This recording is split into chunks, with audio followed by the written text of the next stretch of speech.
Assalamualaikum warahmatullahi wabarakatuh. Berjumpa lagi dengan Ibu Enda. Pada pembelajaran kali ini kita akan masuk kepada materi bab 3, yaitu mengenai kedaulatan negara kesatuan Indonesia. Namun sebelum kalian mengetahui bagaimana sih kedaulatan negara kesatuan Indonesia itu, kalian harus terlebih dahulu mengetahui hakikat dan teori dari kedaulatan itu sendiri agar lebih mudah dalam memahami kedaulatan negara kesatuan Republik Indonesia. Sebelum masuk kepada pengertian kedaulatan, sedikit mengulas pada materi pembelajaran sebelumnya, kalian sudah mempelajari tentang terbentuknya suatu negara, di mana unsur berdirinya suatu negara itu ada 3. Jadi, suatu negara itu bisa berdiri, Indonesia ini bisa menjadi yang namanya negara Indonesia karena memenuhi syarat ataupun 3 unsur ini. Di mana yang pertama adanya rakyat, yang kedua adanya wilayah, yang ketiga adanya pemerintahan yang berdaulat. Rakyat Indonesia sudah punya, wilayah sudah punya dari Sabang sampai Merauke, sudah dipelajari pada kelas 7, dan yang sekarang adalah pemerintahan yang berdaulat. Bagaimana sih pemerintahan yang berdaulat di negara Indonesia? Nah, ini yang akan kita bahas pada materi bab 3. Sebelumnya kita masuk dulu kepada pengertian kedaulatan, di mana kedaulatan di sini itu berasal dari bahasa Arab, yaitu bahasa Arab daulah, yang artinya adalah kekuasaan tertinggi. Di mana kedaulatan adalah kekuasaan yang tertinggi untuk membuat undang-undang dan melaksanakannya dengan semua cara yang tersedia. Itu yang dimaksud dengan kedaulatan. Jadi, kalau negara Indonesia, undang-undang saja masih dibuatkan negara lain. Terus dalam melaksanakannya juga diawasi oleh negara lain. Nah, kalau seperti itu namanya negara kita belum berdaulat. Tapi sekarang ini di negara kita yang membuatnya itu adalah negara kita sendiri melalui lembaga yang namanya DPR bersama Presiden. Dan dilaksanakan oleh kita sendiri, yaitu biasanya dilaksanakan oleh badan eksekutif. Lanjut ke materi berikutnya. Sifat pokok kedaulatan. Jadi, ada seorang ahli dari Perancis yang bernama Jean Bodin. Menurut Jean Bodin ini, ada 4 sifat pokok dari kedaulatan. Jadi, kalau suatu negara ingin dikatakan berdaulat, negara tersebut harus punya sifat-sifat ini nih. Nah, jadi sambil membahas sifat-sifat ini, coba kalian sambil berpikir, apakah Indonesia sudah mempunyai sifat-sifat pokok dari kedaulatan ini? Yang pertama adalah asli. Asli di sini maksudnya adalah kekuasaan tersebut tidak berasal dari kekuasaan lain yang lebih tinggi. Jadi misalnya di negara kita, ya di Indonesia, misalnya punya wewenang untuk membuat undang-undang dasar. Kita lihat dulu, apakah wewenang tersebut berasal dari kekuasaan lain yang lebih tinggi dari negara lain misalnya. Kalau tidak, berarti sudah memenuhi nih negara kita satu sifat pokok kedaulatan, yaitu asli. Yang kedua, permanen. Artinya, kekuasaan itu tetap ada sepanjang negara itu berdiri, walaupun pemerintahan sudah berganti. Jadi, misalnya sekarang yang menjadi presiden adalah Bapak Joko Widodo. Nah, walaupun Bapak Joko Widodo sudah habis masa kepemimpinannya, tapi negara kita tetap menjadi negara yang berdaulat, tetap mempunyai kekuasaan untuk membuat undang-undang sendiri, melaksanakannya sendiri tanpa dipengaruhi oleh negara lain atau pihak lain, karena negara kita merupakan negara yang berdaulat. Itu artinya mempunyai sifat permanen. Yang ketiga, tunggal. Artinya, kekuasaan itu merupakan satu-satunya dalam negara dan tidak dibagi-bagi kepada badan-badan lain. Misalnya nih, negara kita itu menganut kedaulatan apa? Nanti kita pelajari. Dalam hal ini kedaulatan rakyat, berarti kekuasaan tertinggi itu ada di tangan rakyat. Ya.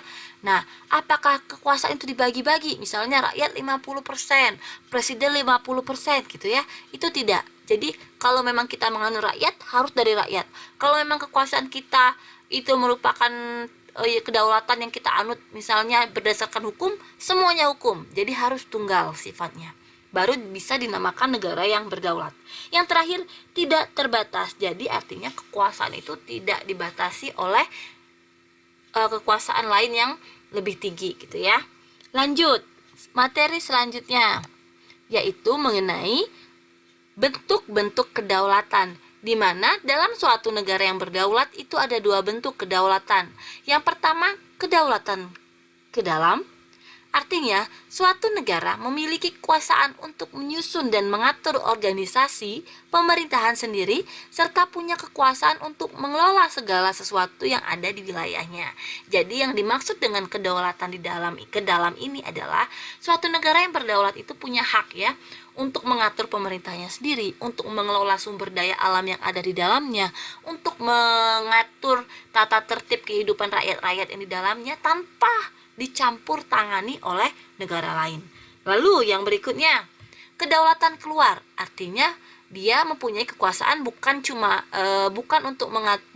untuk mengatur negaranya ya, tapi dia punya kekuasaan untuk berhubungan dan bekerja sama dengan bangsa lain tanpa terikat oleh kekuasaan lain. Misalnya, Indonesia punya hak ya, punya hak kalau dia ingin, misalnya Indonesia ingin bergabung dalam organisasi internasional apa misalnya, organisasi PBB.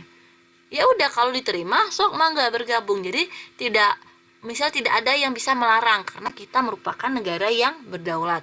Lanjut selanjutnya yaitu tentang macam-macam teori kedaulatan. Nah, ini kita akan bahas satu-satu ya. Jadi nanti setelah dibahas, coba kalian pikirkan, Indonesia menganut teori kedaulatan yang mana? Yang pertama, teori kedaulatan Tuhan, di mana kekuasaan tertinggi dalam suatu negara itu berasal dari Tuhan. Teori ini dianut oleh Kaisar Jepang, Kaisar Tiongkok, dan Kaisar Mesir kuno. Coba kalian pikir, dari Tuhan. Jadi maksudnya apakah Tuhan yang memerintah negara itu? Bukan, ya. Jadi menurut teori ini, tokoh-tokoh negara itu terpilih secara kodrati, ditetapkan menjadi pemimpin negara dan juga berperan selaku wakil Tuhan di dunia ini. Jadi mereka itu terpilih karena memang berasal dari Tuhan. Jadi Tuhan yang memilih mereka untuk menjadi wakil-wakil Tuhan. Seperti itu. Jadi diibaratkan pemimpin negara itu akan diibaratkan oleh rakyatnya sebagai dewa karena merupakan wakil dari Tuhan dalam memimpin negara. Ini contoh negara yang menganut teori kedaulatan Tuhan. Lalu yang berikutnya teori kedaulatan raja, di mana berdasarkan teori ini negara yang berdaulat itu adalah negara yang menganggap raja sebagai pemegang kekuasaan tertinggi. Jadi raja itu dianggap juga sebagai wakil dari Tuhan, dan kekuasaan raja itu berupa tirani bagi rakyatnya. Jadi kekuasaannya mutlak, tidak bisa diatur oleh menterinya misalnya, atau oleh wakilnya, atau oleh siapapun, tidak bisa. Jadi raja memiliki kekuasaan yang mutlak, dan biasanya negara yang menganut kedaulatan raja ini cenderung pemerintahnya otoriter. Jadi raja memiliki kekuasaan penuh, ya. Negara yang menganut ini pada waktu itu adalah negara Prancis, di mana saat kepemimpinan Raja Louis ke-14. Lalu ada teori kedaulatan apa lagi ya? Ada yang namanya teori kedaulatan hukum, di mana kekuasaan tertinggi dalam suatu negara itu berasal dari hukum, ya. Berasal dari hukum artinya adalah kekuasaan pemerintahan itu berasal dari hukum yang berlaku. Jadi pemerintah harus taat terhadap hukum yang berlaku. Ini juga sebenarnya dipakai juga oleh negara kita, negara Indonesia. Jadi negara kita, siapapun yang memimpin harus taat kepada sumber hukum yang berlaku, baik mulai dari sumber hukum yang tertinggi yaitu UUD 1945 sampai keturunannya yang paling bawah. Lalu yang berikutnya ada teori kedaulatan rakyat, di mana berdasarkan teori ini, kedaulatan itu atau kekuasaan tertinggi itu berasal dari rakyat. Namun bukan berarti rakyat secara bersama-sama memerintah suatu negara, bukan.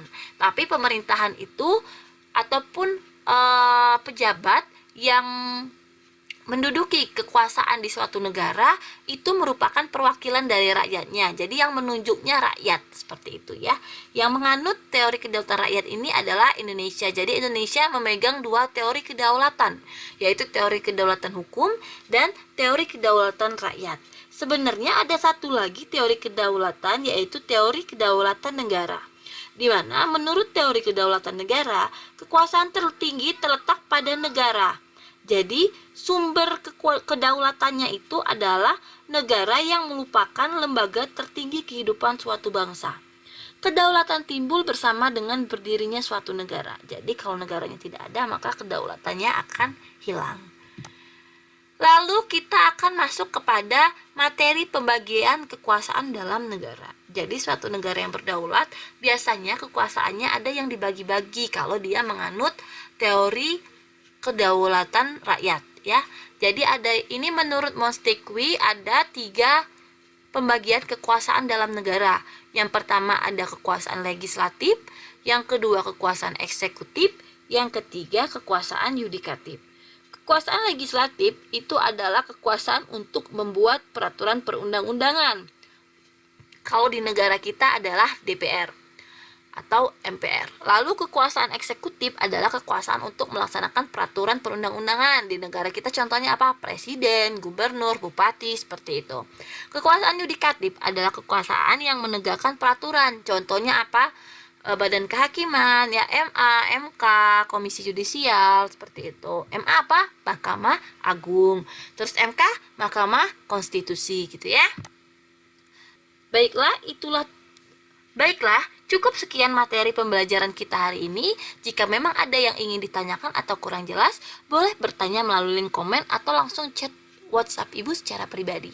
Terima kasih atas perhatiannya, semoga materinya bermanfaat. Wassalamualaikum warahmatullahi wabarakatuh.